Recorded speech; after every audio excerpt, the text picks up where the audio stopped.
जेव्हा first time जिंकून आलेला, तुमची आणि बाळासाहेब ठाकरेंची पहिली भेट आठवत असेल, थोडासा आम्हाला किस्सा जाणून घ्यायला आवडेल. पहिल्या भेटीला काय घडलं होतं आणि काय प्रसंग होता? पहिल्यांदाच निवडून आले ना, रात्री रिझल्ट लागला. मला वाटतं खूप 1:30 वाजलेलं ना रात्रीचं, 1:30 वाजला होता रात्रीचं. आणि इथेच होतं नेहरूनगर शाळेमध्ये, तिथेच मतमोजणी होती आणि पूर्ण रस्ता पॅक. त्यावेळेचे शाखाप्रमुख माझ्यापेक्षा सक्षम होते ते, पण त्यांनी बंडखोरी केली होती. त्यांच्या बायकोला उभं केलं होतं आणि त्या सुनील राऊत पण होत्या. त्या बंडखोरी करण्यामध्ये सुनील राऊत पण होते. ते सुद्धा माझ्या विरोधात होते.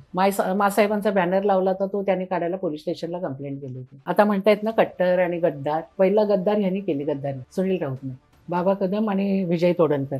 आणि मग टफ तर होती, खूप टफ होती.